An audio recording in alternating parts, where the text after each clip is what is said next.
Presented by Sensodyne. संवैधानिक पद का भी उल्लेख हुआ। अचानक से मेरे दिमाग में एक विषय स्पार्क कर गया खट से। राहुल जी ने ये 5 राज्यों के परिणाम, चुनाव के परिणाम नहीं आए थे, उससे पहले की बात है, परिणाम के बाद तो स्थिति बदल गई। उन्होंने कहा था कि हमने 2 ओबीसी चीफ मिनिस्टर बनाए, ये 3 ऐसा गिनाए थे।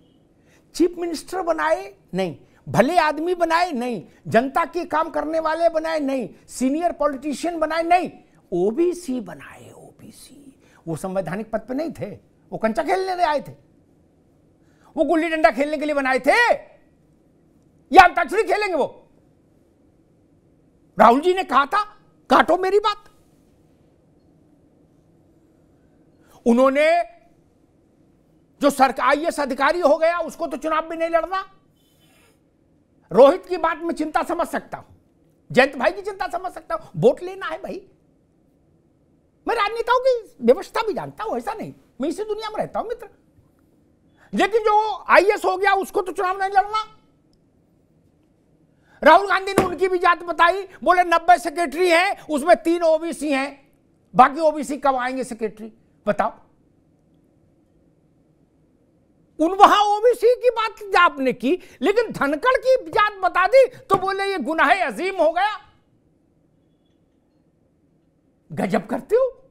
इसीलिए मैं कहता हूं कि या तो राहुल गांधी को पहले से कुछ समझा बुझा के रखो, उनको बताओ किस विषय पर क्या बोलना, बाद में फंस जाते हो आप लोग।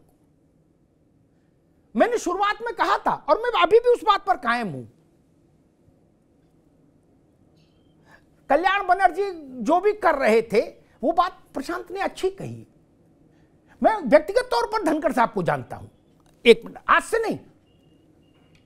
उनकी लंबाई के कारण कुछ समस्या आई पीठ में, उसके कारण उनका बॉडी का पोस्चर थोड़ा डिस्टर्ब हुआ।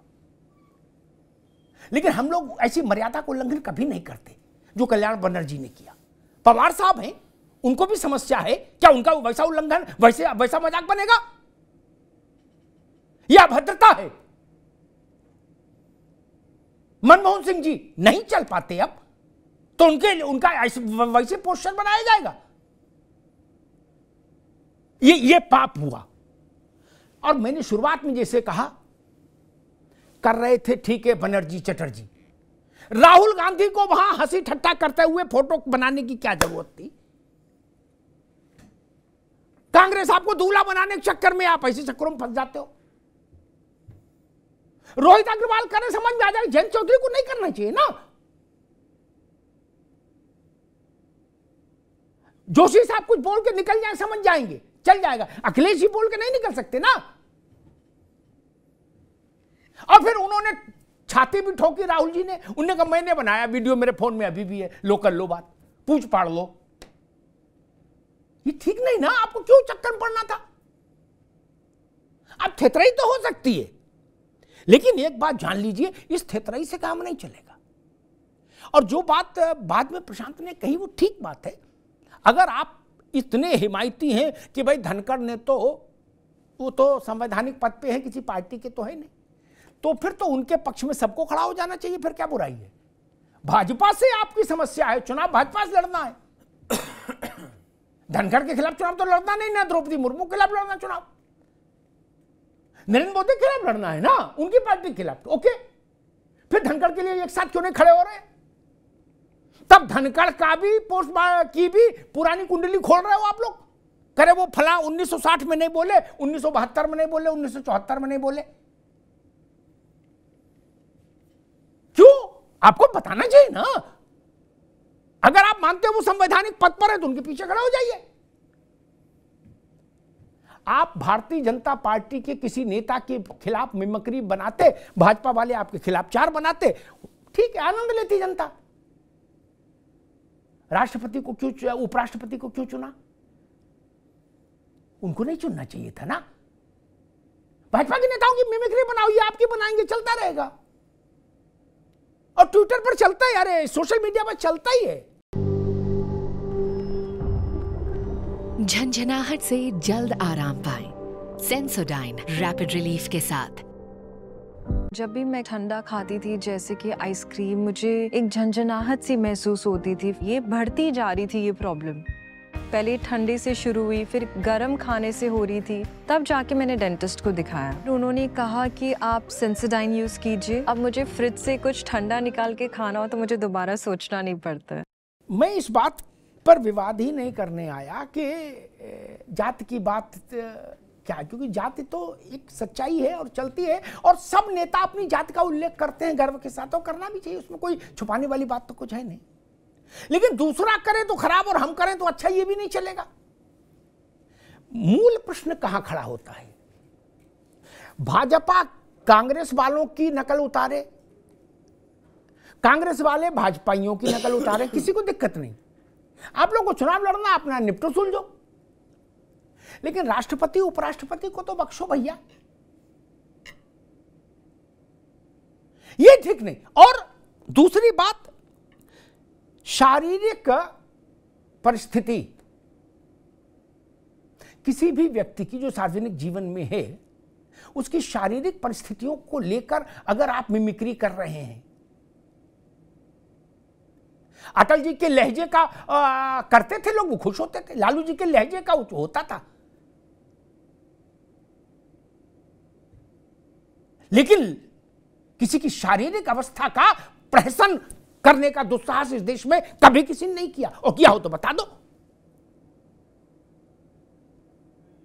बड़ा ज्ञान दे रहे थे लोग। अंतिम समय में नेहरू जी महीने 1.5 महीने पैरालाइज्ड रहे। क्या उस समय उनकी किसी ने मिमिक्री की क्या? महीने 1.5 महीने पैरालाइज्ड रहे थे पंडित जी। किसी ने उस चित्र तक को देश के सामने रखने की हिम्मत नहीं की।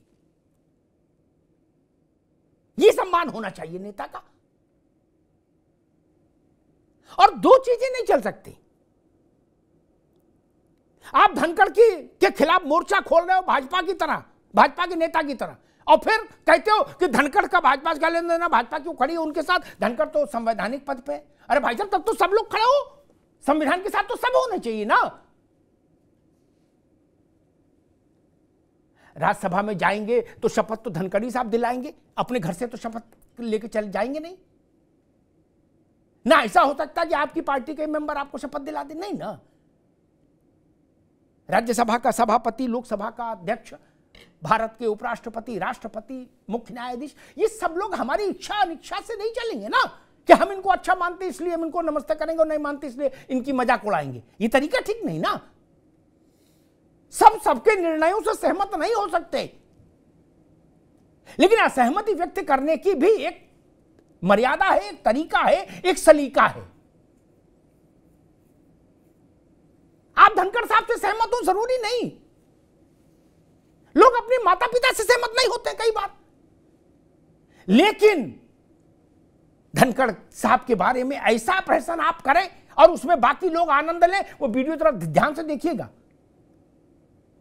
कैसे हंसा जा रहा है। वो हंसना ठीक नहीं, इसलिए नहीं कि वो उपराष्ट्रपति है, उसके अलावा भी हंसना ठीक नहीं। हम इस संस्कृति के पक्ष में नहीं खड़े हो सकते कि एक 80 साल का बुजुर्ग उसकी इस ढंग से मजाक बनाने की ही कोशिश की जाए। ये हमारे सामाजिक मर्यादा के भी विरुद्ध है। क्या तरीका ठीक है? और जो लोगों को लग रहा कि नहीं कुछ नहीं, चुनाव सामने है, 3 महीने के भीतर चुनाव का कार्यक्रम अनाउंस हो जाएगा, 5 महीने के भीतर नई सरकार आ जाएगी, पता लग जाएगा कौन कहां खड़ा है मुद्दा। न मेरी बात न आपकी बात। अब तो जनता की अदालत का टाइम आ गया ना। 5 महीने में नई सरकार चुन जाएगी मित्र, वो बता देगी कौन कितनी सीटें जीत के आ रहा है। लेकिन जो बात आज मायावती जी ने कही, हम वही बात दोहराएंगे दूसरे संदर्भ में कि इतना आगे मत बोल लो कि 5 महीने बाद जब नई सरकार बने 5वें महीने में तो पुराना वीडियो कष्ट दे। इतना आगे नहीं चले जाओ, क्योंकि रिजल्ट के साथ ही ना बात होगी। फिर तो इतना आगे नहीं जाइए। जो मायावती जी ने तो दूसरे संदर्भ में कहा, मैं इस संदर्भ में कहता हूं। एक छोटा सा विज्ञापन है, जरा उसको देख लीजिए। झंझनाहट से जल्द आराम पाएं। सेंसोडाइन रैपिड रिलीफ के साथ। अभी मैं ठंडा खाती थी जैसे कि आइसक्रीम, मुझे एक झंझनाहट सी महसूस होती थी। ये बढ़ती जा रही थी ये प्रॉब्लम। पहले ठंडे से शुरू हुई, फिर गर्म खाने से हो रही थी। तब जाके मैंने डेंटिस्ट को दिखाया। उन्होंने कहा कि आप सेंसोडाइन यूज़ कीजिए। अब मुझे फ्रिज से कुछ ठंडा निकाल के खाना हो तो मुझे दोबारा सोचना नहीं पड़ता। ये तरीका इसलिए भी खराब है, कल हम अदालतों के निर्णयों से असहमत होंगे तो हम जजों की मिमिक्री करेंगे अदालत में खड़े होकर। क्या ये तरीका ठीक नहीं। और जगदीप धनखड़ ने उस पद पर कोई भी उस आसन पर बैठा होता, मैं तब भी यही कहता। एक मर्यादा की लक्ष्मण रेखा रहनी चाहिए। एक तरफ आप कहते हो कि संवैधानिक पद, और दूसरी तरफ संवैधानिक पद पर बैठे व्यक्ति का सम्मान नहीं करते, और उसकी शारीरिक अवस्था पर अगर आप प्रहसन रचते हैं और खिलखिलाते हैं, वो चीज और भी ज्यादा दुखद हो जाती है। भारत के लोकतंत्र में ऐसा दिन दोबारा ना आए, यही कामना करनी चाहिए। धन्यवाद। झंझनाहट से जल्द आराम पाएं। सेंसोडाइन रैपिड रिलीफ के साथ। जब भी मैं ठंडा खाती थी जैसे कि आइसक्रीम, मुझे एक झंझनाहट सी महसूस होती थी। ये बढ़ती जा रही थी ये प्रॉब्लम। पहले ठंडे से शुरू हुई, फिर गर्म खाने से हो रही थी। तब जाके मैंने डेंटिस्ट को दिखाया। उन्होंने कहा कि आप सेंसोडाइन यूज़ कीजिए। अब मुझे फ्रिज से कुछ ठंडा निकाल के खाना हो तो मुझे दोबारा सोचना नहीं पड़ता।